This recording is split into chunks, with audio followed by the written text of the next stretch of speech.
Hi, I'm Bob Herbert. Welcome to OpEd.tv. We're just weeks away from Election Day and the polls are extremely close. What are the factors that will determine whether Hillary Clinton or Donald Trump will be our next president? I'll ask my guest, who is an expert on these matters. He's Lee Miringoff, director of the Marist Institute of Public Opinion at Marist College, where he is also a professor of political science. Lee, welcome back. My pleasure. To have you here. Good to have you. So we finally had that long-awaited debate between Hillary Clinton and Donald Trump. How'd they do? Well, I think that most of the scorecards had Hillary on top. I think she was prepared and came over as calmer than Donald Trump did. She had more poise and more conversational. In many ways, not the Hillary Clinton we see on the campaign stump. Okay, Donald Trump, got into his campaign pitches a lot, and I think that in some ways that works maybe in a big rally hall with people cheering your name and all that and chanting along. But I think on a one-on-one 90-minute debate, it doesn't work as well. And so I think he really got lost a few times in his own dialogue and went onto his attack mode. And all the time, Hillary Clinton just wouldn't engage that. And I think that was, stayed very well. And, issues of taxes worked for her. Right. The birther issue worked for her. I mean, there were things that were clear. If you're keeping score at home, it's point, because she was really, pretty much having her way during that session. The coverage in the run-up to the debate suggested that Trump did not want to really prepare in the traditional way for the debate, and it seemed like that was the case. Is he just, do you think he just doesn't like to do that, or is he incapable of doing that? Do you have a guess on that? It's hard to say. I mean, there's certainly total contrast in styles. She's facts and he's kind of more broad generalities. And, the preparation, you can't let someone really go on that kind of stage with that kind of audience without having more than just she's, a creature of the political world that has failed. Because even in those lines, which I think he was good on in terms of scoring the kind of he was still talking to the past, and she was talking to the future. Right. So, in a sense, that was the reverse of exactly what should have happened strategically, because you should say that she's so last century, and he's going to make America great again, and here's how, and that we never get to with him. Never got to that. So whether he just doesn't like to do his homework or didn't do his homework, or, it looks like he was, he had a few phrases, a few things, but he got very much into his debate mode. And it's a lot different when you're debating 10 Republicans and you may talk for 10 or 12 minutes than you're one-on-one and you're filling up 45 minutes of the evening. Right. You really have to have a lot more stuff, and it was just not there for him. The debates have traditionally had a big, not necessarily decisive, but a big effect on presidential campaigns. But this has been an odd campaign from the beginning. So, and the first debate especially is usually important. Do you expect any change, or do you expect this debate to have a lasting impact on the campaign? Well, I think there's several factors here. First of all, post-debate bounces tend to be short-lived. The person going in ahead tends to end up winning in the end by pretty much the margin. So if that holds true, Clinton was slightly ahead, and that would be where that ends up if past patterns hold today. But I think the debates, not that they would move lots of people. There's no converts. You don't start out, I was for Trump, now I'm for Clinton. Right. Or I'm for Clinton, now I'm for Trump. But if you're sort of like, you're going to vote for Clinton because you don't like Trump, you probably feel better about Clinton today. And if you didn't like you're going to vote for Trump because you didn't like Clinton, well, you don't like Trump more because you've seen that routine. But I think there was one of the things that the debates really are very important for, not because they necessarily move the polls, which they will a little, at least, we'll see that, I assume, but this whole notion of we have so many people voting early. This is not a debate for November 8th, Election Day. This is a debate for now, when the Clinton campaign is hoping to launch its, what they hope to be more effective ground game.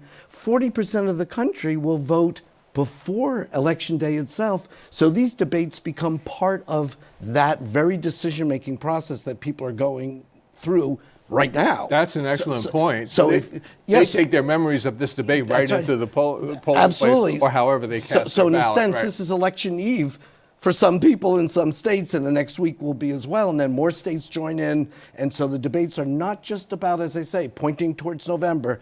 They're really very important for the president. So enthusiasm, which we've heard about the enthusiasm gap, well, I think the Clinton people are going to feel better about Clinton than the Trump people will feel about Trump. I think it's a mobilizing thing. I think it's reinforcing of your base. Hillary Clinton got a chance to talk about African Americans, talk about Latinos, talk about women. Didn't do as much with young people and millennials as one group that she needs to kind of get moving in her direction. But she certainly touched base with the groups that she needed to touch base with to try to get this thing mobilized. Now, you guys run a long-established and, as I pointed out, well-respected polling operation up at Marist College. When there's a big event like this first debate of this campaign, what does it mean for you guys? What happens to your operation? What do you kick in gear? Well, what's interesting is we don't poll, not at the debate itself. Subsequently, we get back into the field, and we certainly poll before. It was funny that it was even more so during the political conventions.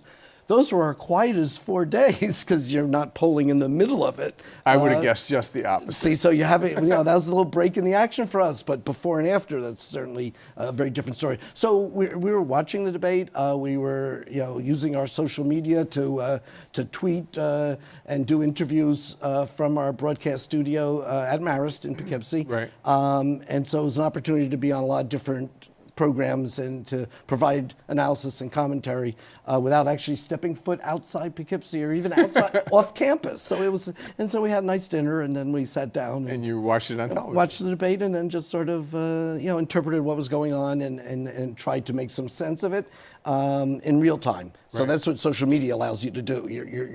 You're reacting at the I think we did it at the 30-minute mark and sort of got a sense of where things are, and later on talked about, well, here's where the stamina is going to kick in. And I must say that when the stamina kicked in, Donald Trump looked like he had lost a little interest or energy, and Hillary Clinton looked like she could go another 90 minutes. So I think the stamina question may have been put to rest yesterday a little bit also, or during the debate. She looked much healthier and sharper and on her game in terms of appearances on TV than Trump did. And given that the health issue has been obviously one for hers, and look, what are the Clinton people saying after the debate? There's comments about that sniffling he was doing during the debate, and the notion that if tables had been reversed and she had something going on, if she had a cold, the Republicans would have made a big deal about that. 5 coughs immediately after the debate. Donald, she has a coughing fit. Donald Trump walks over and gives her a cough drop or something. I mean, that's the whole debate.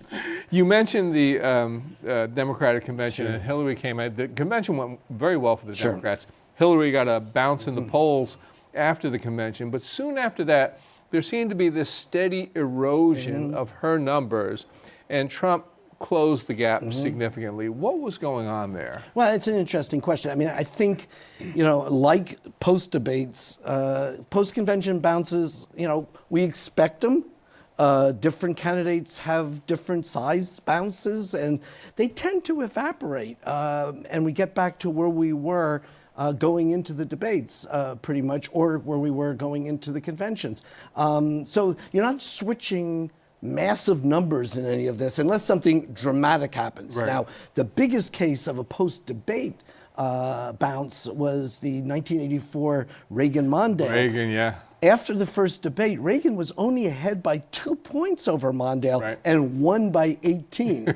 Well, why isn't there such a big movement? Well, Hillary Clinton, it's an open seat, but Hillary Clinton and Donald Trump are about as well known as you could have two 8-year incumbents be well known. I mean, these people are, well known. A lot of voters are already baked into this. So it's a question of mobilization more, and who's going to turn out their followers than the kind of switches that we're going to. So in August, she was doing a lot of fundraising. He tried to kind of get more teleprompter friendly and Right. stay on message, even though he had problems doing that because he would still veer off and got into some trouble that way, to the displeasure of a lot of the people around him. But I think little by little he kind of got through that hurdle. And then there was a major closing after Hillary Clinton's health incident and the whole deplorable baskets of deplorables thing, which right. was again something that goes away and wasn't even mentioned during the debate. But which was a mistake on Trump's part. yeah, I was. If that was my drink line, I didn't get it. Okay, no shots on that one. But I think that what we're seeing there was, so there was a bump there for her. There was a problem for her. But then you're seeing, so many polls, and I think if I can get a little closer to the topic near my heart. There's so many polls of such varying quality, and we have these averaging of averages and all that. It's very hard to detect with any certainty that the movement is calibrated in decimal points and so many, Right. that kind of precision. So what do polls tell us? Exactly what you said. They provide a narrative. So Clinton was ahead, had a good convention. He had the problem with the Gold Star, the Khan family. Right, the family. And so that was a bad time for him. Her lead looked like it was growing. It was, but then things sort of came back to a more normal cycle, and now we're moving into the home stretch. And I think as you look realistically at the state-by-state lay of the land, there's still more pathways for her than him to getting to 270 electoral votes. And so she still remains the favorite. But Barack Obama only won by 4 points over Mitt Romney. I think people forget that. Yeah, that was a close It was a race close- if you're just looking at the numbers. Yeah, so- even though he won it Yeah, in the Electoral pretty College. effective fashion. Yeah, so but it was still a close race. But so now he'd beaten McCain, I believe, by 7 points in the popular vote, but only 4. That was a close race.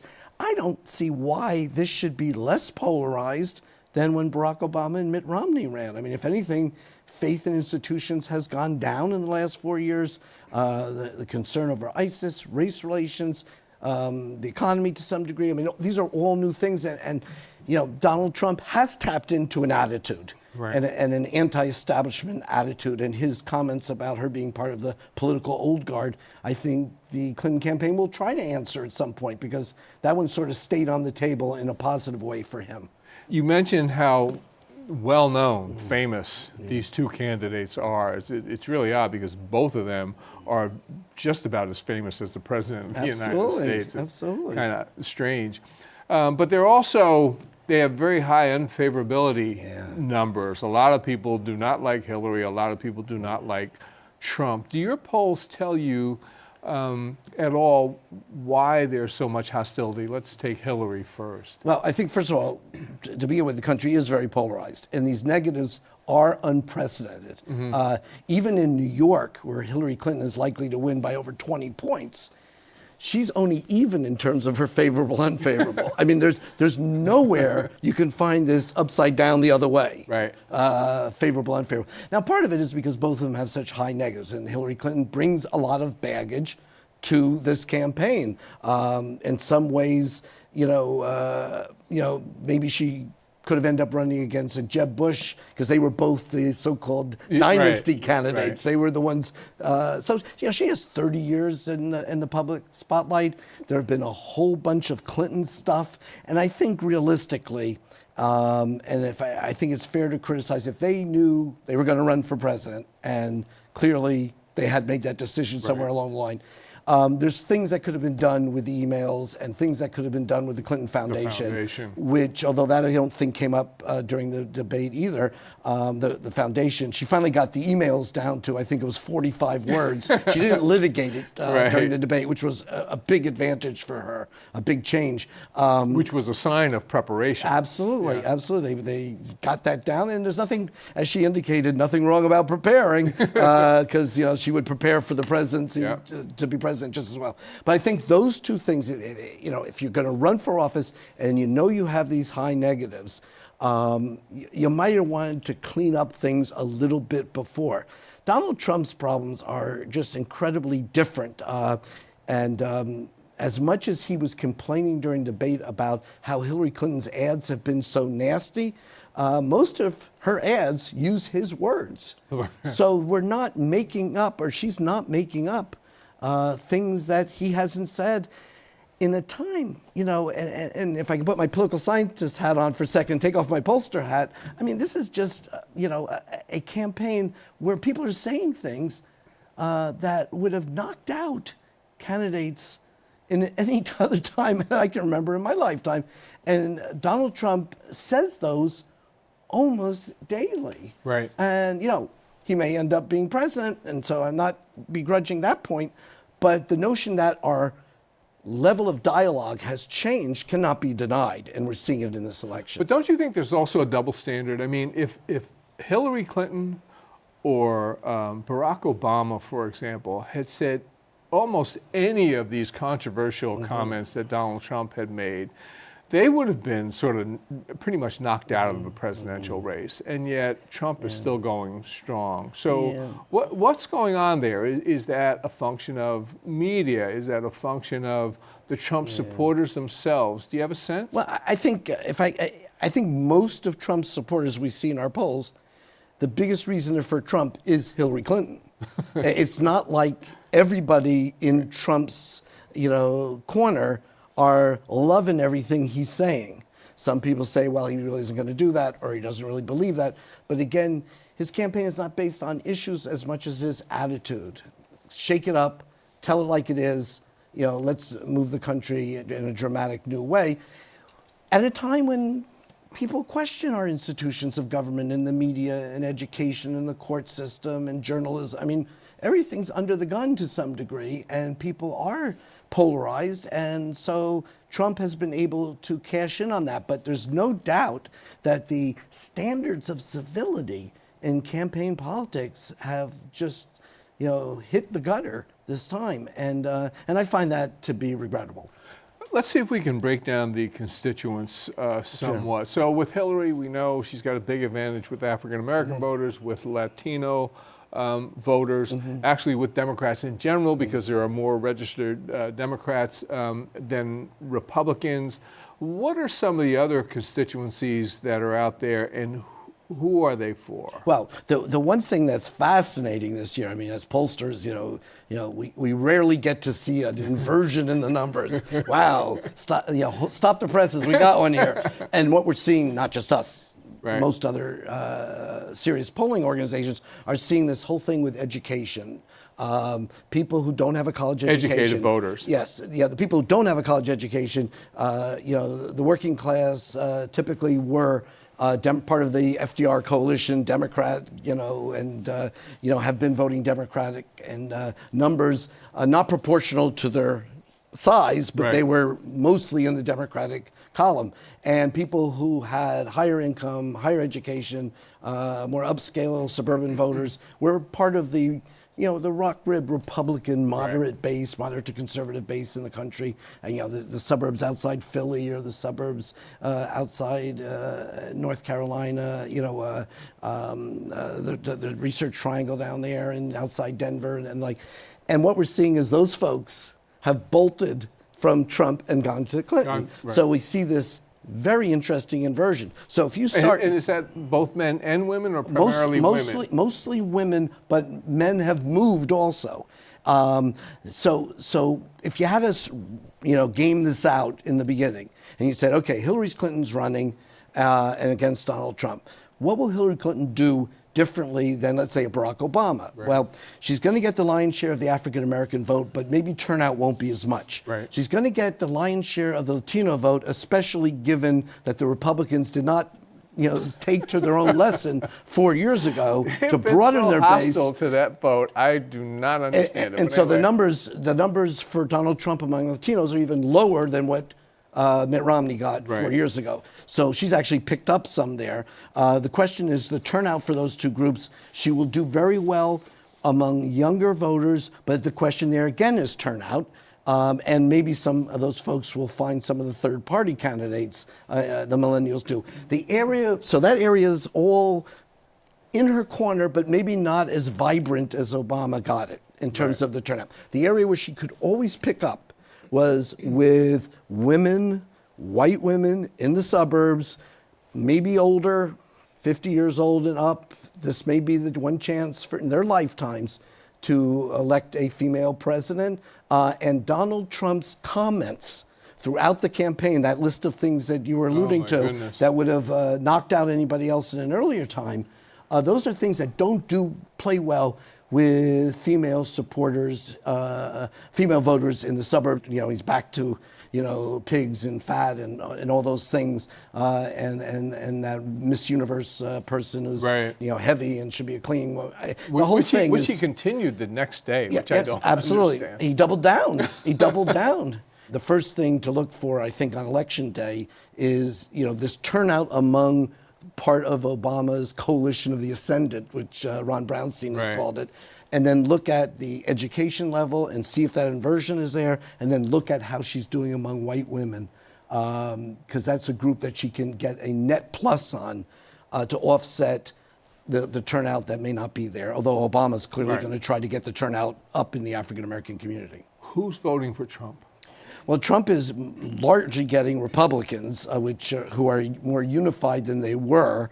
You know, Republicans do eventually, you know, fall in line, and this time they took them a long time, but they're getting there. They're starting to come home. Although she gets more Republicans than he gets Democrats, but it's not overwhelming. There are a lot of Republicans who are visibly, you know, haven't endorsed him, the Bushes and the Romneys of the world, and some of these people, Lindsey Graham, I believe. There are a lot of folks on the sideline, sort of major Republican figures. So, you know, he does well with working class voters. He does well with rural voters. He does well in some of the industrial towns. So he's looking to do well. Like if you look at Pennsylvania, outside Pittsburgh, you know, coal country, Ohio, maybe some of Michigan, maybe some of Wisconsin. I think that's why he picked Mike Pence from Indiana. He wants to make a big play and try to disrupt what has been a traditional voting pattern. You know, Democrats have carried Pennsylvania the last 6 elections. Yeah. So the Republicans always say, you know, maybe we can just get in there and get those 20 electoral votes. Usually they're wrong. They have been the last 6 times. So maybe this time will be their lucky time. But, you know, because there's factors in his support that could play his way by election day. Right. We've only got about a minute left, but you brought up President Obama. Mm-hmm. He'll be campaigning heavily. Yeah. He doesn't like Donald Trump. His legacy is at stake. He'll especially, as you point out, try to get the turnout up among African Americans and the rest of that coalition. But Hillary has some other really strong surrogates as well. We've got Bill Clinton there. You've got Elizabeth Warren. You've got Joe Biden. And I assume you're going to have Bernie Sanders out there pretty heavily as well.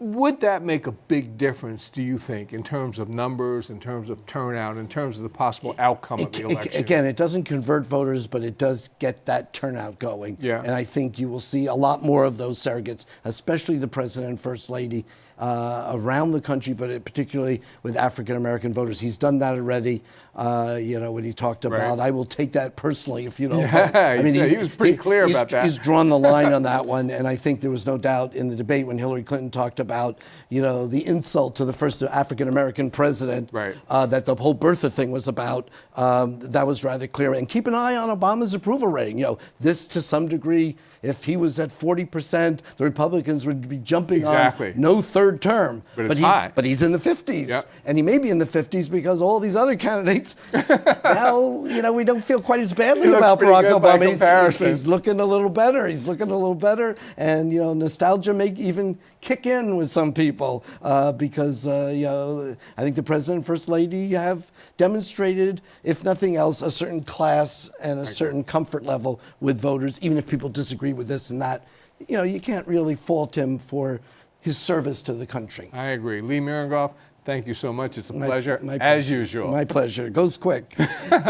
We'll be back in a moment with a final word.